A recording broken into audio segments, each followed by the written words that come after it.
Desde 1976 se celebra en la ciudad de Toronto el que es sin duda el festival internacional de cine más importante del continente americano. Tanto así que el crítico Roger Ebert alguna vez declaró: aunque Cannes siga siendo el mayor festival, Toronto es el más útil y el más activo. En esta emisión, Leonardo García Axao y yo revisaremos el paso del cine iberoamericano por el Festival de Cine de Toronto. Repasaremos también la trayectoria de la directora México-salvadoreña Tatiana Hueso, presentaremos una cápsula sobre el pasado Festival de Cine de San Sebastián y, como siempre, les daremos nuestras recomendaciones de estrenos en sala y en línea. Acompáñenos.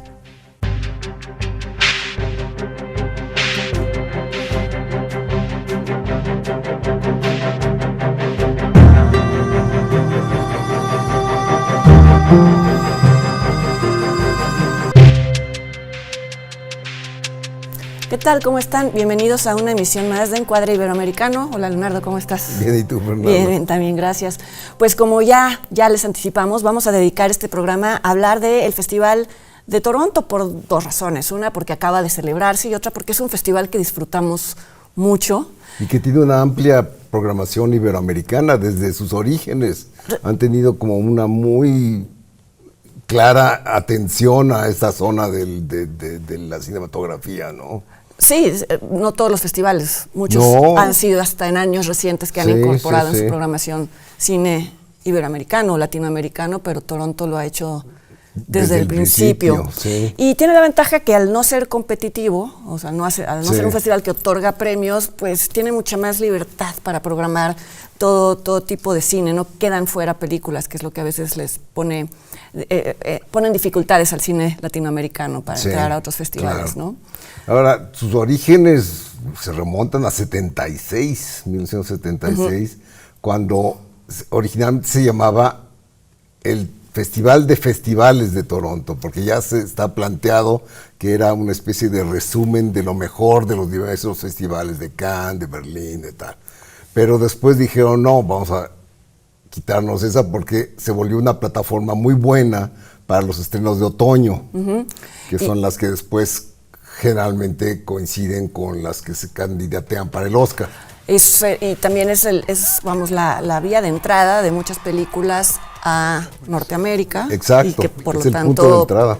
Bajan después a Centroamérica y Sudamérica. Entonces, bueno, es una ventana de exhibición importantísima para los directores. Es el festival de Norteamérica más importante.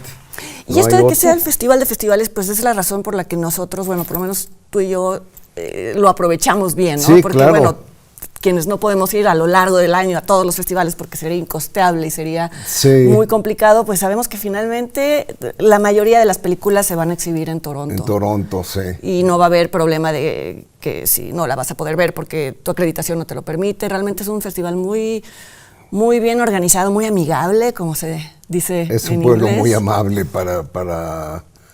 Es un lugar común decir que los canadienses son amables, pero sí es cierto. Es uno de los lugares comunes más ciertos. Sí, y muy organizados. Vamos aún después de la pandemia que tuvieron que casi volver a empezar, ahora se quedaron sin un patrocinador importante, que fue Bell. Todavía no se refleja en nada, porque fue hasta el próximo año. Y supongo que eso va a ser, les va a pegar. Yo no me imagino, porque incluso el Lightbox se llama TIFF Bell Lightbox. Ya se empieza a notar, yo al rato les cuento que acabo de regresar, pero ya cambiaron las sedes y todo. Yo creo que lo que más ha influido en la exhibición de Toronto últimamente es el tema de las plataformas, del pleito con las plataformas, de que si van a estar en salas o en cines. Yo creo que fue la razón por la que Bell decidió retirar su patrocinio, porque ellos tienen un canal de streaming. Entonces dijeron, bueno, si van a programar películas que están en Netflix y Amazon, pues están siendo nuestra competencia. No se ha abierto esta conversación, pero al parecer esa es la fundamental razón. Sí, pues no siempre fue así. Yo empecé a ir en los 90s y no había funciones de prensa. ¿No? Es un festival hecho sobre todo para el público de Toronto.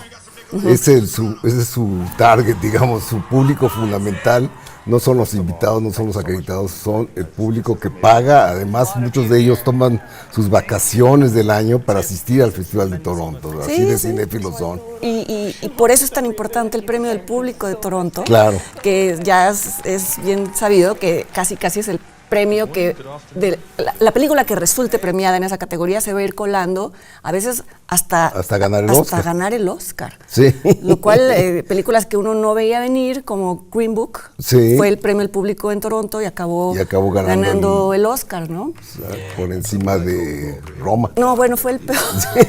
Ya no vamos a meternos en esa discusión, pero bueno, Roma también fue una película la que tuvo el premio del público en la versión internacional, ¿no? Sí. Otras películas que han ganado el premio del público, ya hablando en concreto de cine iberoamericano, ha sido Mujeres al borde de un ataque de nervios, sí. De Almodóvar. Y sí, pero es curioso porque la audiencia es muy extraña. Yo he visto películas latinoamericanas, digo, casi todas las funciones están llenas, no hay función que no tenga público. No hay función que no tenga público. No, sí, uno puede ser la película más oscura latinoamericana. Yo me acuerdo, yo fui con una película, Intimidad, que yo había escrito el guión y tal. Y el día que la exhibieron fue a las 12 del día, empezó una huelga de transporte público ese mismo día, todo en contra. Todo en contra. Le dije a la directora entonces, esposa, Ana Rothberg, le dije, no va a haber nadie. Yo dije, ¿quién va a ver una película mexicana a las 12 del día con huelga y tal? Estaba llena la función. Sí, yo también este año cometí el error de decir, qué mal que lo diga, pero bueno, tal vez no va a estar atiborrada la sala para ver una película argentina de una directora que es apenas conocida, que era su ópera prima. Sí. Y pues llegué tarde y me tocó el peor asiento porque estaba lleno. Sí. Sí, es un público curioso. Sí, por lo te menos, digo, ¿no? Por decirlo empezaron menos. a hacer las funciones de prensa a partir de la necesidad, porque los que íbamos teníamos que pelearnos con el público para hacer las largas colas, entonces acabas viendo muy poco, porque el tiempo que inviertes en la cola es mucho. Es mucho, sí. Entre los premios del público hay que destacar una que no se lo merecía, ¿no? Sí, claro. Es una película mexicana que se llama Bella. Exacto. Producida por Eduardo Verástegui y dirigida por Alejandro Gómez Monteverde, que es la misma dupla que ahora está detrás de Sonido de la Libertad. Sí. Es una película malísima. Bueno, vamos, es totalmente predecible. Es de fórmula, pero fórmula mala. Tú ahorita me contabas algo que yo no sabía, hay sí, que decirlo. Alguien me contó que había habido como en los viejos tiempos priistas, había habido llenado de urnas, que hicieron trampa y pues sí, porque y hasta para hacer boletas para que ganara Bella, porque sí, era totalmente incomprensible que ganara. Vamos, sería comprensible en tanto es una película edificante y habla de mexicanos que viven en Estados Unidos y eso generalmente pues tiene como buena recepción del público. Pero no tanto. Pero me imagino que ese año hubo muchas mejores películas que aspiraban a ese premio, ¿no? Sí, un fenómeno raro se dio con ese título. Bueno, tú estuviste este año en su versión presencial. Más sí, no había vuelto desde hace 3 años. 19, ¿no? Exactamente. Sí. Primero por la pandemia, luego no pude. Pero hay que decir que Toronto fue de los 2 festivales a nivel internacional, el otro es Sundance, que tuvo programación, acceso en línea durante la pandemia, lo cual pues sí fue muy útil. A diferencia de Sundance, Toronto tuvo el problema de que tenía restricciones geográficas para algunas películas, entonces y era la mayoría. Yo traté mejores, sí, yo traté de entrar y me frustré mucho. En ese sentido Sundance era mejor, porque cualquiera podía verlas. Sí, me acuerdo que la mayoría estaban bloqueadas, de las que me interesaban, estaban bloqueadas. Y sobre todo las latinoamericanas, porque como que se suponía que ellos iban a querer promoverlas aquí en sus respectivos países, no sé, pero bueno, total, que este año ya solo fue presencial. Sundance me parece que va a seguir conservando las dos versiones y tuvo muy buena programación, digo, más allá de... Sí. Hubo algunas ausencias, vamos, todos teníamos curiosidad de ver la película de Yorgos Lanthimos, la que ganó en Venecia, no llegó, no llegaron algunas que fueron producidas como por plataformas, como El Conde, de Pablo Larraín, Pero ese ya estaba a punto de estrenarse. Estaba a punto de estrenarse, pero otras que ganaron en Venecia sí estuvieron ahí, y estuvieron. una gran mayoría, las que ganaron en Cannes, Claro. que bueno, todos estábamos esperando. Y hubo buenas películas iberoamericanas, digo, no pude ver todas, No, es imposible. Es imposible, sí. pero se exhibió Valentina o La Serenidad de Ángeles Cruz, que a mí me gusta muchísimo esa película, es una de las seleccionadas para competir en Morelia, la podrán ver ahí si van a Morelia. También se exhibió la película que dirigen los hijos de Guillermo Arriaga, Santiago y Mariana, Que ya la habíamos A Cielo mencionado. Abierto, y mucho cine argentino. Yo quise entrar a ver una película que al parecer se especula que sea la que Argentina elija para ser representada. Los Delincuentes. Estuvo en Cannes. ¿Tú la Sí. viste? No la vi. Es que dura 3 horas. Es que Es cuando difícil uno va a acomodar festival, dices, una híjole, aquí 3 puedo. horas, Sí, pero me quedé con ganas de verla. La que sí vi fue El Rapto de Daniela Coggi, una película situada en los años posteriores al derrocamiento de la dictadura militar, cuando muchos militares ya desempleados se dedicaban a secuestrar personas. Es como un poco la contraparte de la película de Trapero, pero en un tono totalmente distinto. Digo la contraparte porque aquí se ocupa de la familia, ¿no? De quien está del lado de... Pero esto a la vez destapa pues una serie de irregularidades económicas y termina de una forma doblemente trágica. Es que me quedé pensando que la historia oficial en algún momento ganó el premio del público, Yo ¿no? también, sí. Sí, entonces bueno, hay también una película sobre el tema Sí. postdictadura premiada en Toronto. Y pues bueno. El cine español también tiene mucha presencia. En Toronto. Sí, se me escaparon muchas, lo lamenté. Sí, pero... no, es que pues, lo malo, hay un programa hecho de 300 películas, obviamente te vas a frustrar, ¿no?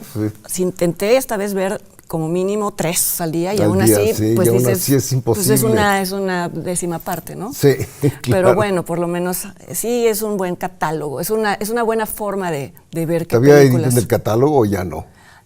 O sea, sí existe, Ajá. pero lo tienes que comprar. No, bueno, eso ¿O siempre. qué me preguntabas? No, sí, que si lo editaron. Sí. Ah, sí. Porque Sí. ya la mayoría de los festivales ya no editan catálogo. Ya no lo hacen. Sí, ya no hay nada impreso. Ya no hay nada impreso, pues un poco supongo también por razones ecológicas. Sí, eso dicen en San Sebastián. Que Y ya también no- yo creo que por presupuestales, porque Presupuestal. esto es un comentario extraño, pero bueno, antes casi te estorbaban todas las cosas que te daban te cuando daban, te acreditabas sí. y ahora tienes que...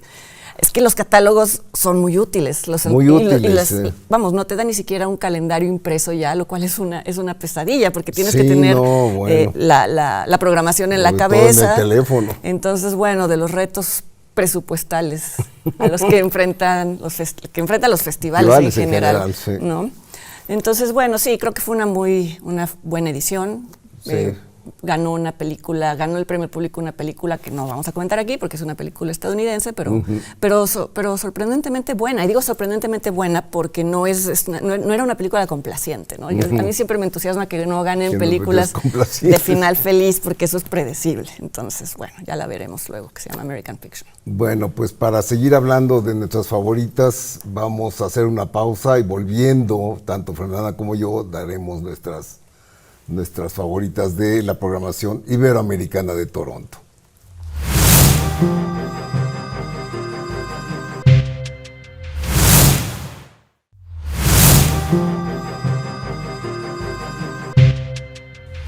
Ya estamos de regreso y listos para dar nuestras favoritas, que en este caso solo coincidimos en un título. Pero era esperable porque Era esperable. la cantidad de películas de las que había que escoger era inmensa, sí. Y además, en este caso, yo quise hacer una lista donde la experiencia de verla en Toronto fue muy particular.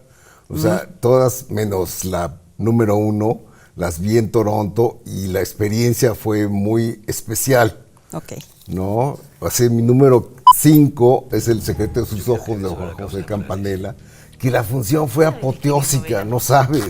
Yo llegué diciendo una película argentina, dije, bueno, va a tener público, Pues siempre ¿no? tenemos ese prejuicio.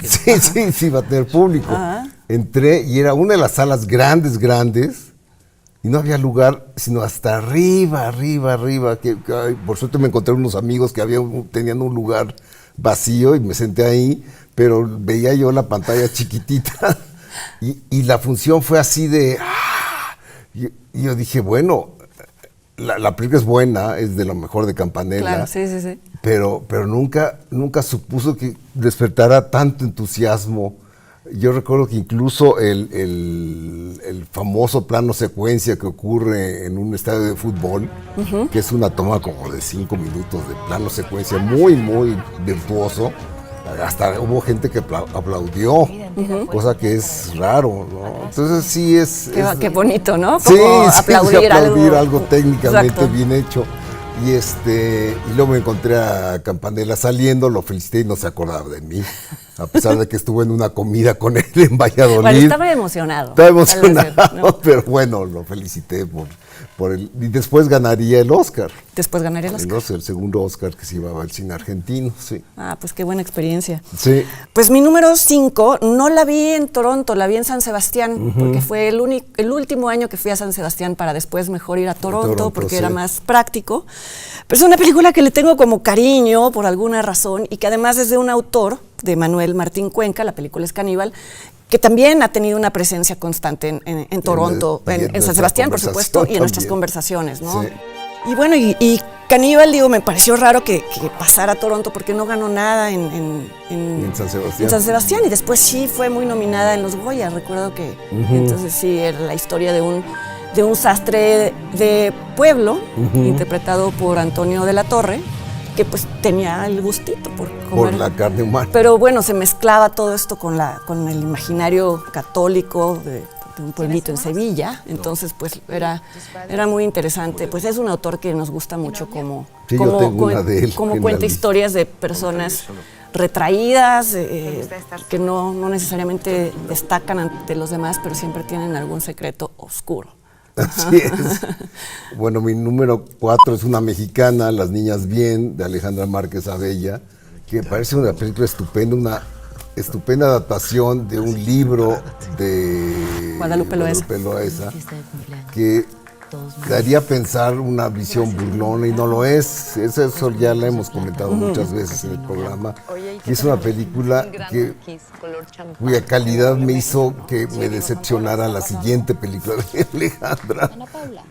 No me satisfizo tanto como Las Niñas Bien, que me parece una película ejemplarmente bien hecha y bien justa en su retrato de esta clase social, ¿no? Sí, coincido contigo. La iba a meter en mi lista, pero bueno, mejor así hablamos de más Hablamos películas. de más películas, Sí, sí. yo también coincido contigo. Creo que es la mejor película hasta la fecha de Alejandra Márquez, porque le da una vuelta muy interesante, un material que podría haberse prestado para muchos lugares comunes. La caricatura. Ilse Salas es estupenda en el papel de la protagonista.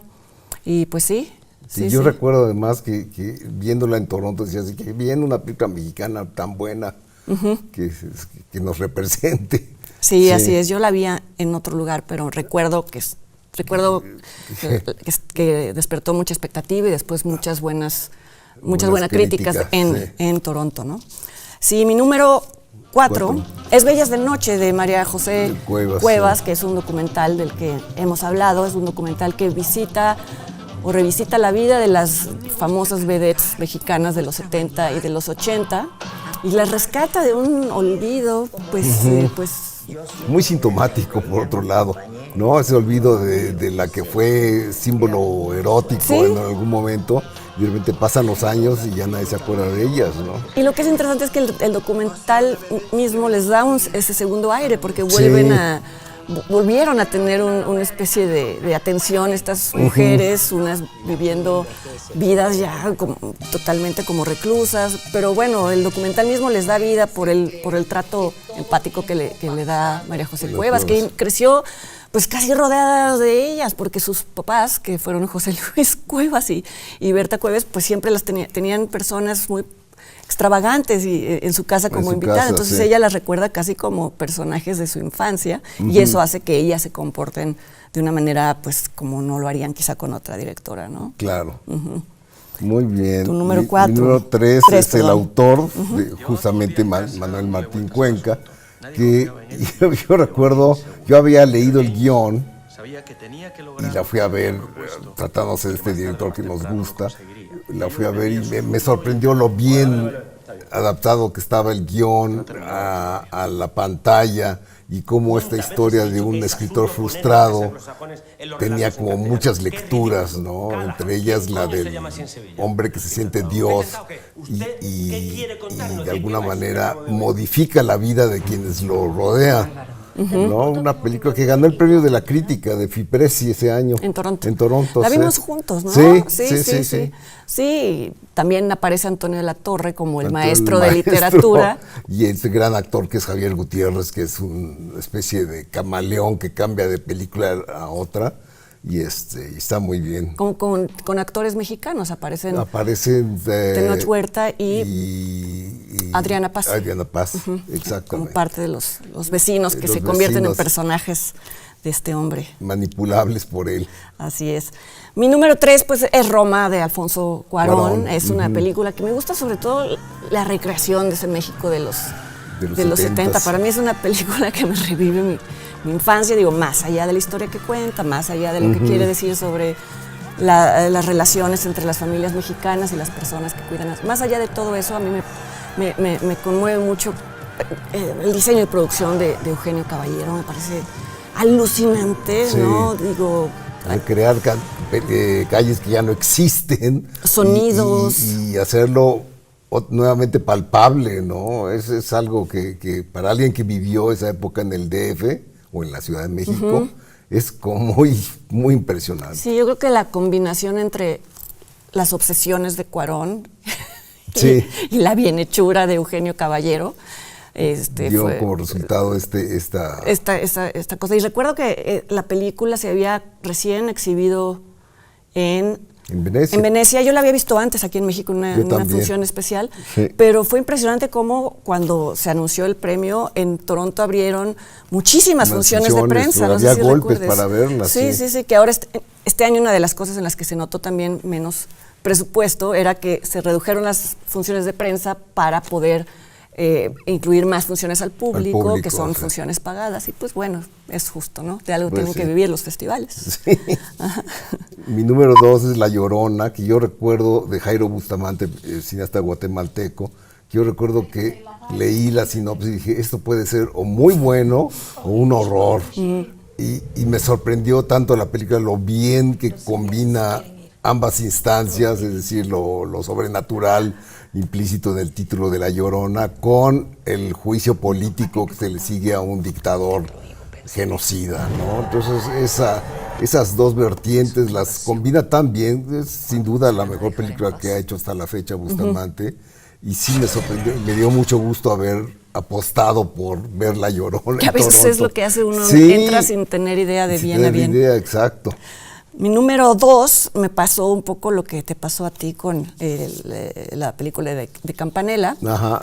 Esta sí la vi en Toronto, y yo me acuerdo que la vi y salí junto con casi toda la audiencia diciendo que acabamos de ver, esto es una maravilla, es una historia que combina por un lado pues el sufrimiento de las madres buscadoras que quieren recuperar los restos de sus hijos en el desierto de Acatama, y en la historia de los astrónomos que en tanto allí hay un telescopio importantísimo, las invitan a que conozcan, a que se asomen, a que miren hacia arriba. Es un poco la metáfora de la película, en lugar de estar viendo hacia, y es súper conmovedora, y bueno, todos salimos alucinados, y fue creo que segundo lugar en las películas que obtienen el premio del público, la que hubiera obtenido el premio del público. De Patricio Guzmán. De Patricio Guzmán. Que se puede ver en Netflix ahora.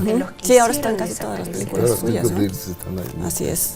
Y coincidimos en la número 1, que es una película muy reciente, se estrenó este año en Cannes, que es donde yo la vi, esta es mi excepción, que es Cerrar los ojos, de Víctor Erice, que es el regreso de un cineasta único, ¿no? Un cineasta tan singular que hace 4 películas y las 4 son obras maestras, ¿no? ¿En dónde se da eso?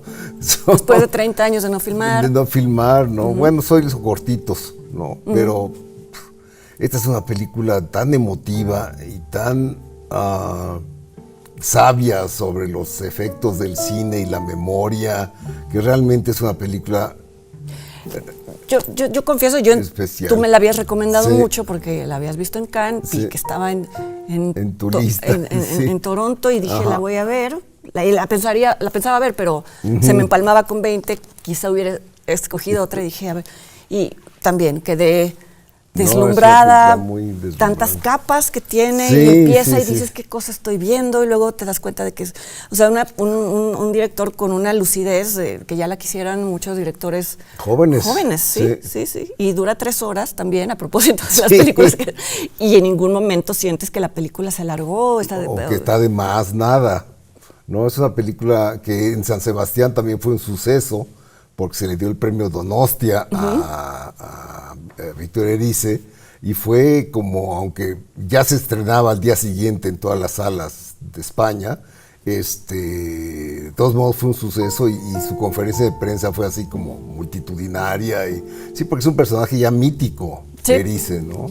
Sí, que luego no son buenos esos regresos porque claro, no necesariamente, sí, pero qué en buena, este caso qué sí buena experiencia. Sí lo amerita. Entonces, bueno, coincidimos. Estamos todavía muy impactados por la película. Por esa película que esperemos se vea pronto en México. Así es. Pues estas fueron nuestras favoritas del Festival de Toronto, las iberoamericanas favoritas del Festival de Toronto, pero no se vayan, porque después de la pausa haremos un recorrido por la filmografía de la directora México-salvadoreña Tatiana Hueso.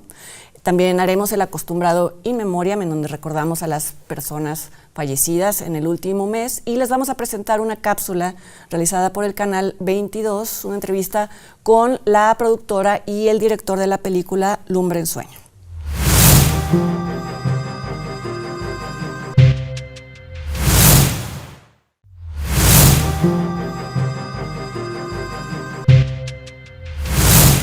Y bueno, ahora vamos a hacer un repaso por la obra corta pero importante de la directora Tatiana Hueso. Ella nació en El Salvador, pero ya ella misma se considera mexicana.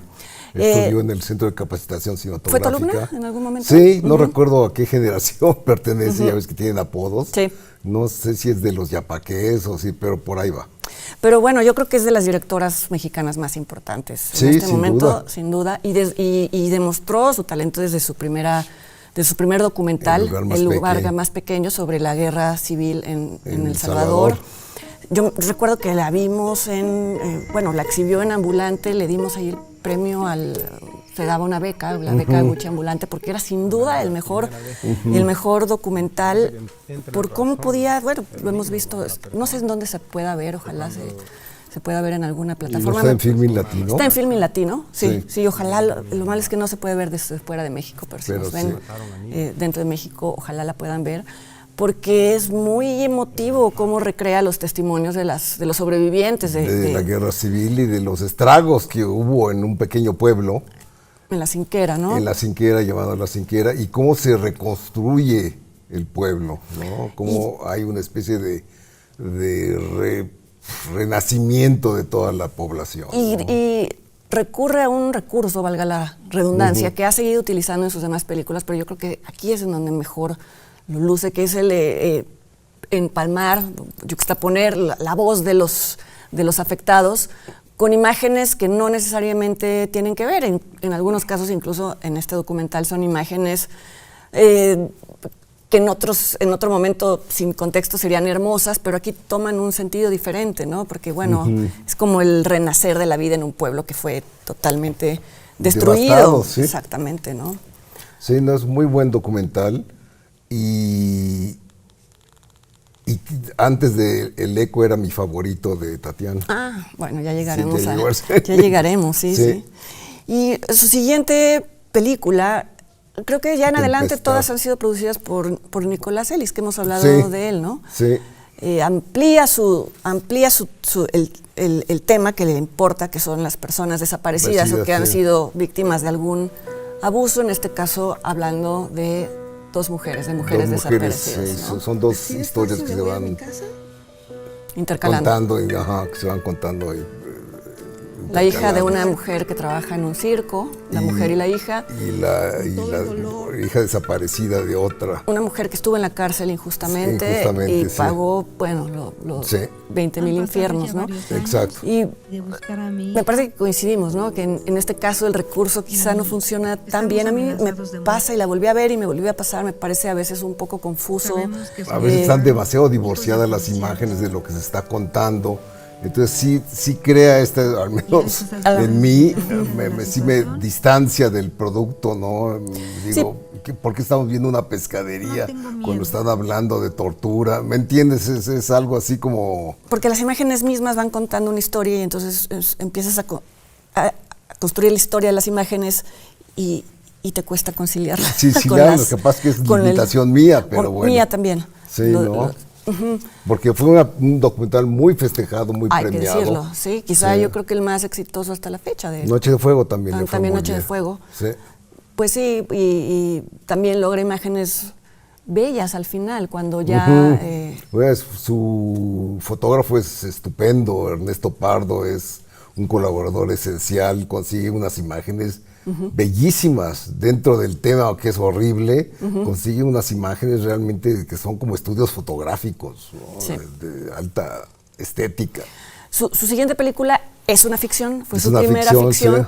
pero tiene también totalmente Es curioso porque es una adaptación de un libro de Silent for the Prayers for the... Prayers for the Stolen. Prayers for the Stolen. Sí. Y sin embargo, es totalmente algo que ella hubiera podido narrar de propia voz, ¿no? Y además muy recurriendo a las técnicas de documental, sobre todo en las escenas donde se recolecta la amapola y todo, ahí se nota cuando las mujeres trabajan, en fin. Y el tema femenino otra vez. Femenino. Sí, habla de una comunidad en donde, para no variar en México, los narcos han tomado el control, solo les permiten quedarse a quienes están dispuestos a trabajar para ellos, por ejemplo, en el cultivo de la amapola, pero tiene la particularidad. Yo creo que fue la primera película mexicana en la que vi que se representaba el tráfico de personas como una de las actividades del narcotráfico, sobre todo de niñas y de jovencitas, porque es llegada a cierta edad a las niñas les tienen que cortar el pelo para que los soldados no de inmediato las identifiquen como mujeres y las rapten, ¿no? Creo que lo vimos antes en Cómprame un revólver, pero no estoy seguro. Tienes razón. Sí, porque ahí sí también se planteaba que a las niñas las disfrazaban de niños para que no ocurriera. Y sin embargo, como este es tan realista, sí, a lo mejor ese fue el efecto que produce, efecto ¿no? que te dio. Sí. Es una película que yo revaloré cuando la vi por segunda vez. La primera vez no me convenció del todo, pero la segunda vez me gustó más cuando la vi ya en Netflix, curiosamente. Sí. Sí, el final además tiene un guiño al final de ya estoy haciendo cosas que a lo mejor nada más confunden, ¿no? Esta imagen desde abajo de una laguna en donde se ve las niñas están no es el final de la película, pero bueno, en algún momento las niñas tienen momentos de felicidad, incluso en ese lugar tan espantoso, en donde juegan en un río y también en Tempestad hay un momento en el que se filma una laguna desde abajo y como que te remite, sí. Ella misma hace guiños. Y ahí la volví a ver para el programa porque no la había visto desde hace mucho y retoma cosas de sus propios documentales. Una escena en la que un maestro del pueblito pone una silla boca abajo, ¿no? Y les dice, a ver, ¿cómo se arregla esto? Y entonces llega una niña y muy decidida la pone bien. Y eso remite al lugar más pequeño que cuentan que pues los sacerdotes de la teología de liberación que finalmente pues les hicieron tomar conciencia de su... Les decían que se enorgullecieran de ser llamados subversivos, porque subversivos eran quienes se atrevían a poner la silla de vuelta. Cabeza. Entonces sí, me pareció... Y nada más, es una trivia. Película premiadísima también. También. ¿No? Encanto, un éxito increíble, increíble, ¿no? Sí. Y ganó en San Sebastián, ganó Horizontes Latinos. Y ganó en los Arieles en México. Yo creí que eso iba a ocurrir este año, que estuvo el Eco compitiendo en Horizontes Latinos nuevamente. Nuevamente otra película de Tatiana.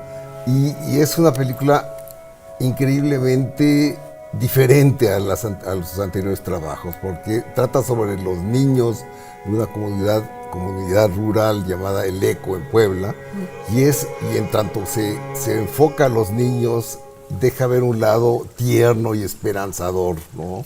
Cosa que parecería contradictorio tratándose de nuestro país, pero sí es una película que te conmueve porque es otro punto de vista mucho más luminoso de nuestra realidad. Que es espantosamente oscura. Exacto. Entonces ella misma cuando presentó la película dijo que quería hacer eso, precisamente cambiar un poco de óptica Y lo consiguió. Creo que es una película además muy intrincadamente construida, porque no hay aquí un tema general, central, como la desaparición de personas, ¿no? Sino que es simplemente los niños en su interacción con ellos mismos, con sus papás, con los animales de corral, en fin. Entonces es un documental muy emotivo. Va a competir en Morelia, Sí. Seguramente va a tener distribución. Sí, Entonces eso sí. estaremos esperando para Esperando ver esta nueva película de Tatiana Hueso.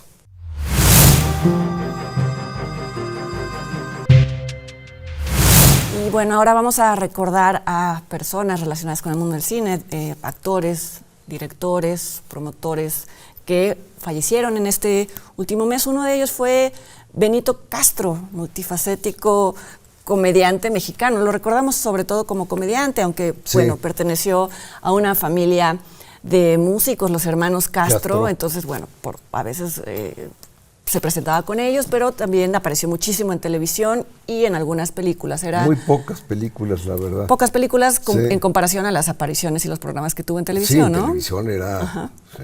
En La Carabina de Ambrosio, que es Exacto. es un programa que creo que se ve fuera de México o se ha visto, ¿no? Sí. Y bueno, murió también el actor argentino ya nonagenario, Pepe Soriano, que era una presencia tanto en el cine argentino como en el cine español, muy emblemática. Digo, salió en La Patagonia Rebelde de Héctor Olivera. Es una presencia que se ha visto, que muchos posiblemente ni sepan que es Pepe Soriano, pero ahí está. Los llamados actores de cuadro. de cuadro. Sí. Yo, en mi papel de jurado de un festival en Valladolid, se exhibió una película que se llama El Último Tren, donde salían Héctor Alterio, Federico Lupi y Pepe Soriano. Entonces decidimos en el jurado darles un premio a los tres. Entonces, Qué bien, claro. Eso fue nuestro homenaje a los tres, que son importantísimos argentino. actores argentinos, incluyendo a Pepe Soriano, que falleció. Y Román Chalbaud es, yo creo que el más importante director venezolano de los años 70, 80. Hizo películas, la mayoría no se vieron en México. Creo que solo se vio El pez que fuma, que es su película más conocida. Después hizo buenos melodramas. Había un melodrama que se llamaba Manon, que era justamente llevarle la contra a los clichés del melodrama. Muy buena película. Esa sí la vi en México. Entonces, sí, yo no recuerdo haber visto películas nada suyas de en México, Román Chalbaud, ¿no? Y era un tipo encantador. Yo lo conocí también en un jurado. Y era un tipo muy cinéfilo, además, ¿cómo se dice? Cuando aprecias epicúreo. Okay. Le gustaba comer bien y beber bien. Era un tipo realmente encantador, Román Chalbaud. Y tú conociste muy bien a Manuel Pérez Estremera. Sí, lo conocí muy bien porque primero fue crítico, pues antes de que yo lo conociera. Después se volvió productor y promotor. Fue director en un par de ocasiones del Festival de San Sebastián en compañía de Diego Galán, que también ya falleció. Y siempre como productor que estuvo en televisión española, siempre había una tendencia en él a ayudar a cineastas latinoamericanos y especial a los mexicanos, ¿no? Tuvo muy buena relación con Ripstein, tuvo muy buena relación con Felipe Casals. Con Ripstein tiene un libro, de hecho, de correspondencias. Un gran tipo. Era además un tipo impertérrito, nada lo perturbaba. Ah, qué envidia. Siempre sonreía con una sonrisa enigmática, por eso algunos lo llamamos el Buda español, porque tenía esa sonrisa permanente y nada lo alteraba. Era realmente un gran tipo. Ah, pues ¿no? qué fortuna que lo conociste. Sí, sí, lamenté su fallecimiento. Y bueno, a continuación vamos a ver una entrevista hecha por Canal 22 a la productora y el director de la película mexicana Lumbre en Sueño.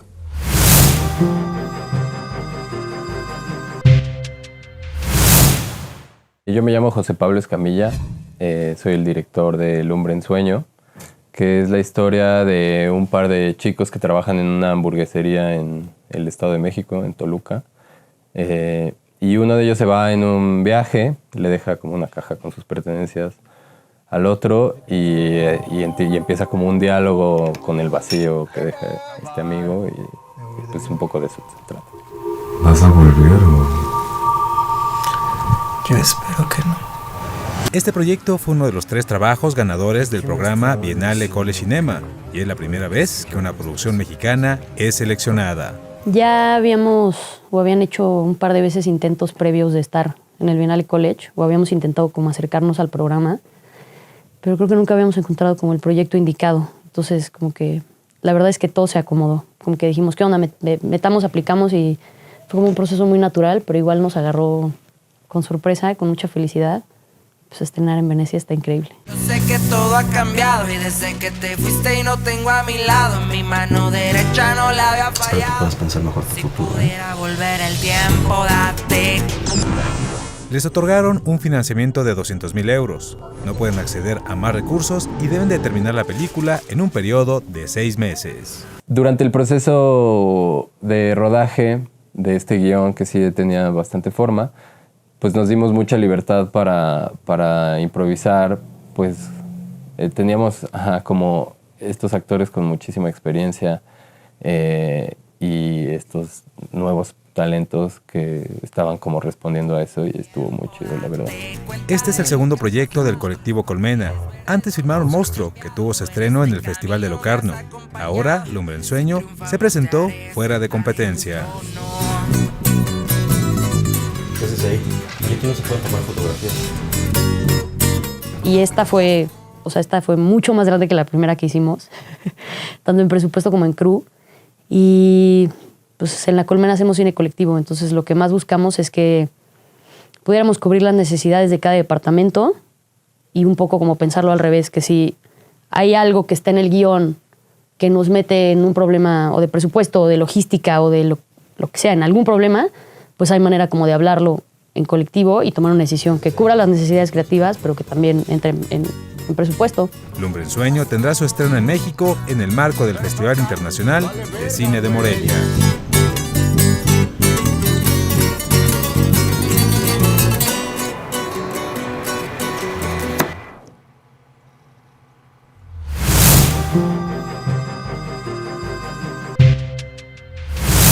No se vayan, después del corte les presentaremos una cápsula realizada por nuestra compañera Francina Isla sobre el Festival de San Sebastián, la última edición de este festival, y como siempre haremos recomendaciones de estrenos en salas y en línea.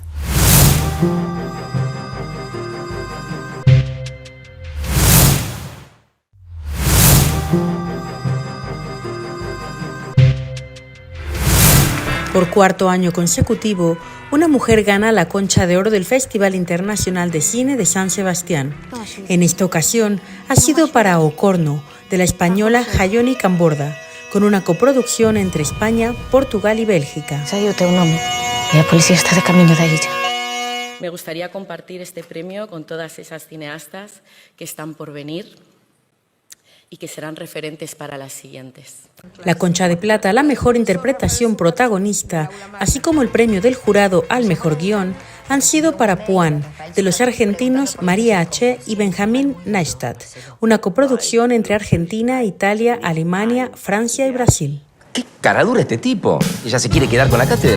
Es para mí, en lo personal, el único espacio importante a nivel global de cine donde se le da un respeto genuino al cine latinoamericano, donde no se lo trata de World Cinema, y nos encanta venir a mostrar películas acá, nos encanta las reacciones del público, la fraternidad que hay entre colegas, y esperamos volver muchas veces más.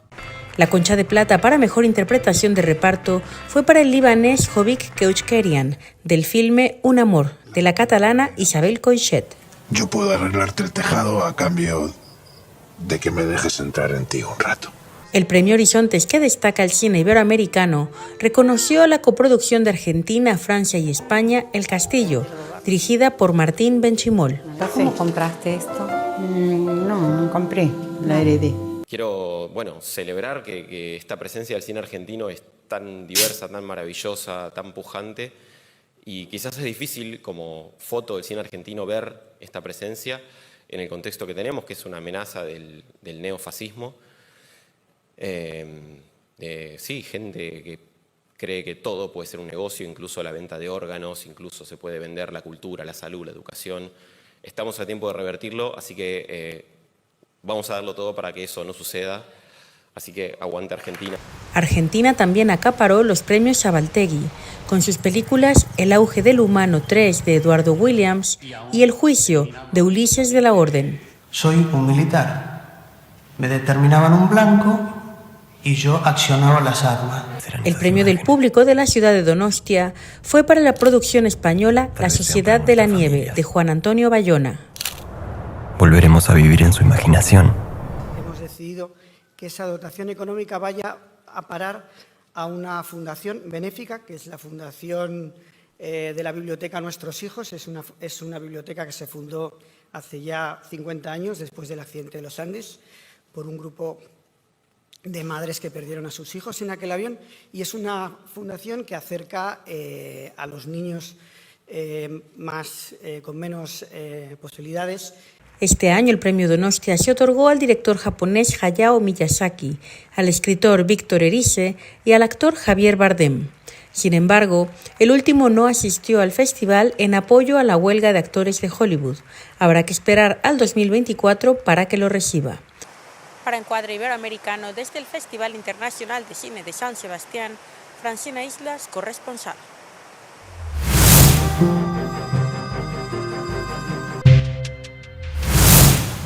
Y bueno, llegamos a la parte final del programa en donde les recomendamos algunas cosas que ver. Esta vez están todas en línea, así que no habrá restricción geográfica para quien esté fuera de México. Pues comenzamos con El Conde de Pablo Larraín, que ya llegó a la plataforma Netflix. Sí, después de su paso por Venecia. Sí, donde obtuvo el premio a mejor guión, extrañamente, porque creo que es lo más flojo de la película.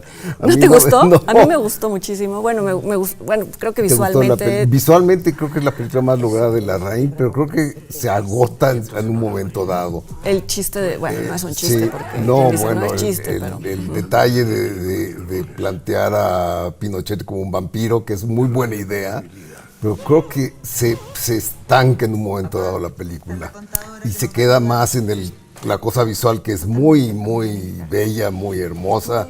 Una fotografía de Edward Lachman, sí, un gran fotógrafo. Un gran fotógrafo norteamericano, pero sí me quedó a deber la película. A mí me gustó que haya vuelto a los temas chilenos. Yo sé que es muy controvertido, porque hay quien dice que en tanto su familia, su padre pertenecía al partido de derecha, en el que perteneció Pinochet mismo. Muchos le dicen que no debe de estar haciendo estas películas y demás, estas discusiones que... Sí. Pero a mí me gusta más que sus películas hollywoodenses. ¿Ah, sí? Sí, me entré más. En su... Sí, se nota una mala leche chilena especial. Sí. Pero bueno, ahí está, para quienes... Ahí está, digo, es una lástima que se vea en televisión, porque me imagino que en cine ha de ser realmente espectacular. Sí. No creo que ya se pueda ver en salas, porque Netflix es muy celoso, ¿no? Es muy celoso, sí. Así es. Sí. Y también en plataformas, pero en Amazon, puede verse la última película de Alejandra Márquez Abella, que se llama A Millones de Kilómetros, que es sobre un astronauta, el primer astronauta de origen mexicano, llamado José Hernández, que es una película de fórmula, pero muy bien llevada.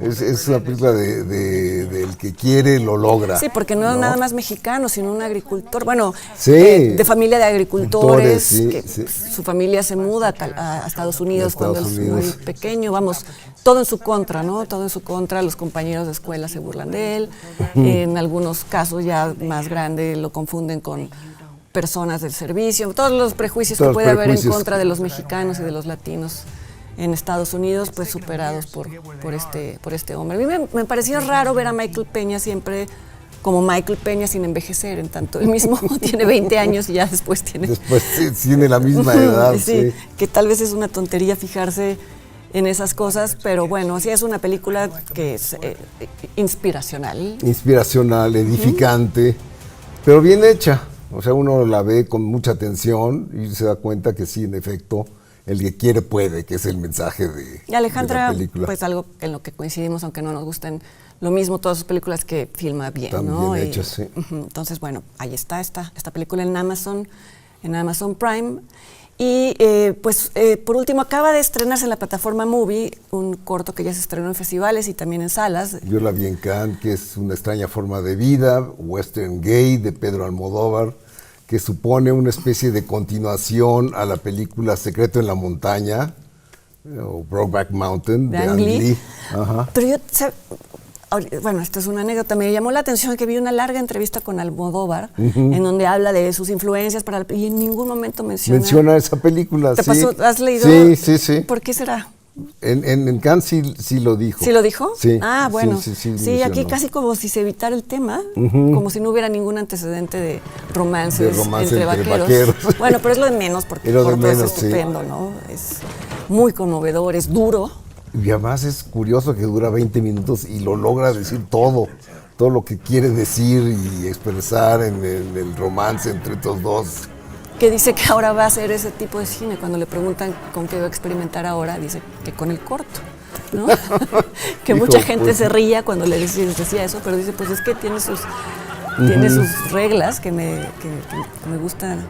Y además están muy bien los dos actores que son Pedro Pascal y Ethan Hawke. Sí, cada uno en su forma de actuación, uno parco, ¿no? Vamos, uno es el duro y el otro es el más... Uno es el que reprime sus sentimientos, y Pedro Pascal el que lo invita a ir más allá, pero bueno, al final es muy duro lo que sucede. En esta entrevista que digo que vi, él ya cuenta lo que hubiera sido, le preguntan, quien le entrevista, si estos dos hombres tienen un futuro juntos, dice que no. Y entonces ya contó cómo sería una segunda parte, en donde, bueno, es otra historia de acción muy imbricada, muy almodovariana, pero bueno, este cuento es redondo y se cuenta muy bien, es muy disfrutable. Y algo que dijo en Cannes, dijo, eso sí, estoy seguro que es la primera vez que en el cine dos hombres hacen una cama. Lo cual es cierto. Nunca habíamos visto a un par de personas, y tienen un par de hombres la ropa interior ordenada en un cajón. Exacto. Eso no sé si lo dijo, pero también es No, solo dijo lo de la cama. Pues bueno, está en Movie a partir de ya cuando ustedes vean este programa, ya la podrán encontrar ahí, así como muchas otras películas en distintas plataformas. Les agradecemos mucho que nos hayan acompañado. Gracias, Leonardo. Gracias. Les recordamos que Encuadre Iberoamericano es una plataforma televisiva en la que procuramos dar visibilidad a los directores iberoamericanos que se presentan en festivales, sus películas, que estrenan retrospectivas, en fin, todo lo que haya que decir sobre ellos. Nos vemos en la siguiente edición.